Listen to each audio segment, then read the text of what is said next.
Hey everyone, so this is going to be a video about my AC joint procedure.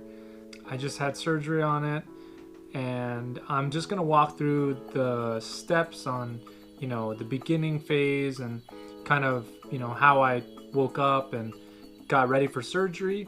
It's been about 7 months since I initially hurt my shoulder falling down from a snowboarding accident. And yeah, it was a freak accident. But it took me so long. I've been having to deal with insurance, and now I'm just finally ready to kind of move forward.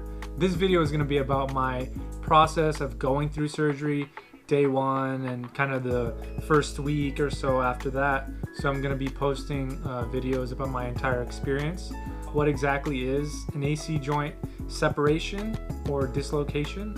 And I pulled it up right here, and I just kind of want to go through the specific definition of it.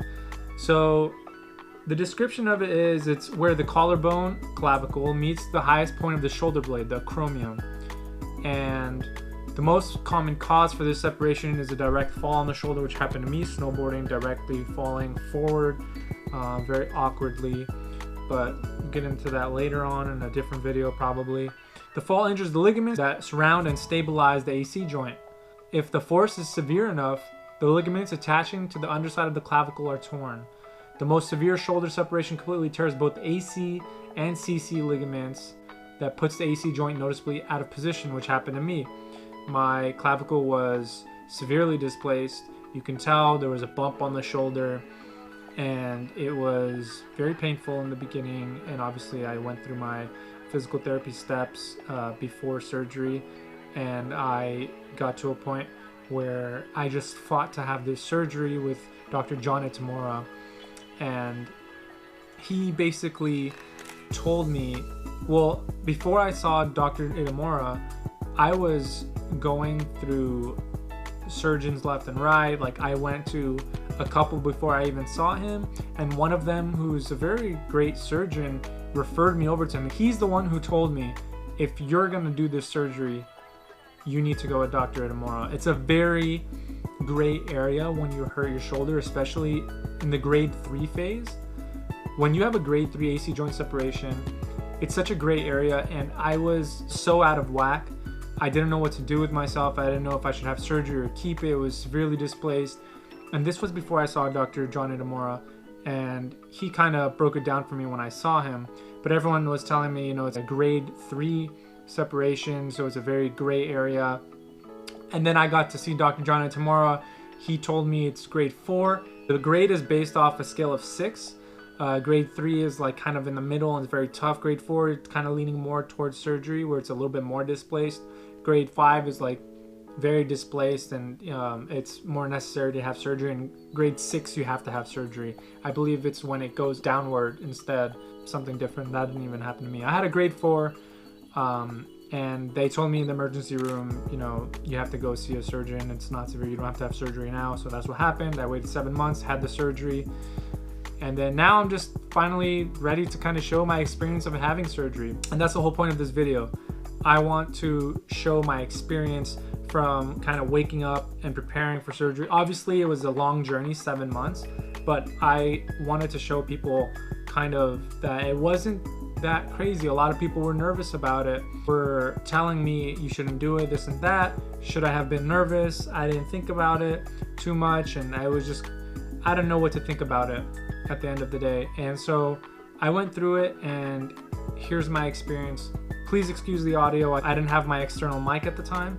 Excuse the audio from here on out for this video, but for the other videos following, my first and second day after surgery, I should be good to go on the mic, but please excuse the audio. Some parts are just not that great, but a lot of information though. So let's get started. Here's me waking up and kind of day 1 of surgery, preparing for surgery.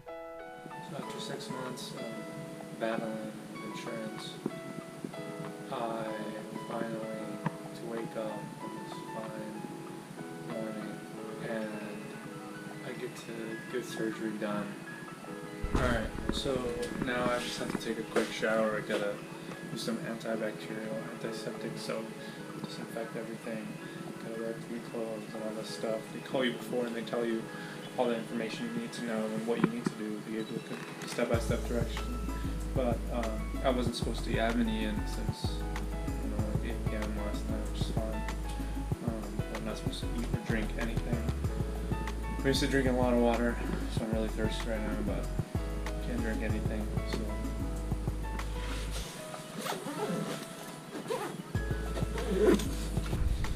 Alright, so picked up all my stuff. Be heading out now.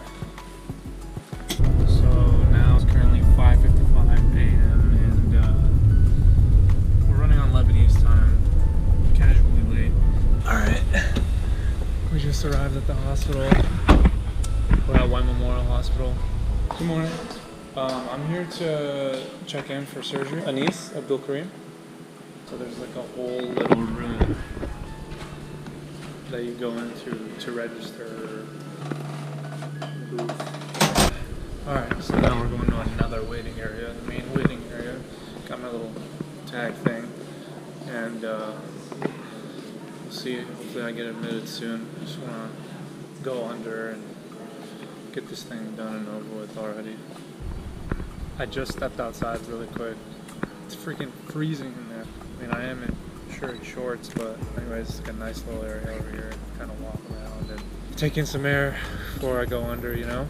Just like to say a quick shout out to everybody who's kind of helped me out through this entire 6-month process. Everyone knows who they are, name specific names, but thank you so much for this, being there for 6 months throughout this entire thing, finally getting it over with. Oh, and I forgot to mention, if anybody has any questions about the whole process of dealing with insurance or surgery, send me questions, social media, messaging, phone, whatever it is. But I'm gonna head back inside now. Hopefully they either called my name or are about to call my name. Alright, so I'm butt naked and trying to get this on. And alright, so I just finished learning how to put this stupid thing on. We got the sling earlier. Taught me how to put it on. There's like so many different kind of straps and whatever. I gotta put this ridiculous thing on. Hello. How's it going? How are you? Alright, so I haven't seen the doctor yet. An anesthesiologist came in. Basically told me, besides the IV and all the drugs that he's about to give me to sedate me, he's about to put a needle in my neck. Okay, so I just want to pause just for a second and explain that I had no idea what the anesthesiologist was trying to tell me. I mean, he was explaining so many different things all at once, and it all happened so quickly I didn't fully understand what was going on until afterwards. But basically what he was telling me was he was gonna stick a catheter, which is a small tube, in my neck, and that was gonna be pumping anesthesia in my shoulder area, and that was gonna help relieve the pain. And that was, you'll see later on in the video, that was helping me with pain relief for the next few days, even after surgery. It was not a needle, it was a catheter pumping anesthesia through my shoulder. All right, back to the video. I'm not really nervous, it's just ready to kind of, be done with this already and kind of move forward. And my mom is watching me film myself. Say hi, Mom. She hates the fact that I'm filming this entire thing. Right now, in about a few minutes, you want to take me in. I just got out of surgery a few hours ago. I'm kind of walking around now. Currently in a sling, and it's not really painful right now. I've got this anesthesia bag thing connected here in my neck, and now I'm just kind of moving around just so I don't get any blood clots in my leg. This sling is a little annoying. It's like kind of, like a big pillow kind of deal, and I'm all numbed up. My whole shoulder, neck, arm area. This blue stuff here, I don't know what the hell they colored my fingers and my neck here with. So I actually had no idea why the hell my neck and my hand and my entire arm was blue, and I'm sitting there thinking right after I got out of surgery that they colored me with something. And obviously I was still on drugs and whatever, but it was funny because when I asked about it, that's what they just kind of quickly ignored me because they didn't want me to freak out, I guess, that it was from the anesthesia. I mean, I was like, it was like a bluish green color and I felt like I was turning into the freaking Hulk. But no, it was cool. It slowly like went away after a few days, and then when you actually bathe, it actually comes off, and it seeps through your skin, obviously, and then you just kind of slowly start regaining your skin color back and wipe it off when you bathe. Back to the video. Some weird coloring thing, but it's cool. I got the room to myself. Nice room, and been comfortable. Everyone's been taking care of me. The nurses have been great. The anesthesia they put down my throat or whatever for surgery gives you such a sore throat. They actually give you like this breathing device that you have to like breathe in. You have to take a super deep breath in. It's not really that hard. It's just, you know, to get the toxins and whatever out of the throat, and just so you can relieve the sore throat. And yeah, no, it's been nice. It's been nice. I'm probably gonna be staying overnight. See how I feel tomorrow. And they're probably gonna just send me home with this little baggy thing. But after a couple of days is when the real pain starts, and I'll be taking pills and whatnot for my pain relief. I'm just really thankful everything went super well in this surgery, and I'm really grateful and just appreciate everything. It's really hard to appreciate the little things of movement and eating and sleeping, drinking, whatever it may be, little movements here and there after you're not really able to do it for a while. So, you know, appreciate everything that you can do, especially the little things. Alright, so it's about 6:30 a.m. First sleepless night. It wasn't that bad in the hospital. I mean, waking up and stuff, but pretty much drugged up. I'm on this thing in my nose. It's giving me air, and they're checking my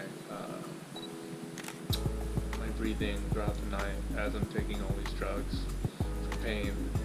And still have this anesthesia thing, blocker they call it, hooked up to my neck. As you can tell, it's making my neck all bluish green. See my hand right here. Just trying to, the numbness in my hand. Just trying to use the ball to, get it to come back a little bit. Get some feeling. And yeah, night one over. Now I'm just basically waiting for the doctor to come in, check everything, and release me so I can get back home. And also, this little thing here is a drainage. It's draining basically the dead blood cells, or the blood that would be, flowing into the shoulder area. Alright, so it's about 11:15, up and around, walking. I'm disconnected from the IV and all that. So I'm currently waiting to be discharged, just waiting to have some bowel movement. They told me I have to have some bowel movement before I can be discharged. It's important. I just gotta poop, one little poop, that's all. They just need to make sure that nothing is clogged up there from the narcotics and all the drugs that they've been giving me for pain relief. And yeah, I'm just kind of waiting for that. And hopefully I'll get to wash up, get in my street clothes, and head home. Alright, so it's about 12:15 right now. I still haven't had any bowel movements yet. I'm currently trying to walk around. I'm waiting for a little bit more laxatives to come in right now. The nurse is going to bring it in for me. But every hour I'm supposed to be breathing on this thing. And basically what this thing does is expand my lungs so I can have more airflow to release out like all the toxins. And alright, so it's about 1:40 p.m. I wasn't able, with all the laxatives and all the crap I had to put into my system to try to get a bowel movement, basically to poop. it wasn't working from all the narcotics and all the medication I've been on since the surgery. It came down to me having to go through this last choice, or I would say it was kind of like a last resort. I had to take this like spongy looking pill thing, lube it up, put it in my colon, and let it dissolve. And I'm currently feeling it now. I'm most likely going to go hit the restroom right now. And then once I'm finished, I'm going to clean up, change into my clothes, and then head home. Alright, so that just wraps up about my entire first 2-day experience. And it was honestly consisted of mostly sleeping. I didn't do much other than walk around and kind of do my hand exercises, which I will probably be showing in the next video. But it was cool. Like, I just got to experience the whole, pain stage step by step, and it was kind of a uncomfortable experience, but also a nice learning curve for the future. So if you have any questions, comments, anything positive to say, comment below. I'd love to answer any questions you may have about the surgery, the procedure through insurance, or whatever it is. Please comment below, or hit me up on Instagram, Snapchat, Facebook, any kind of messaging, text message if you have my personal information. But thanks for watching, and stay tuned for the next videos.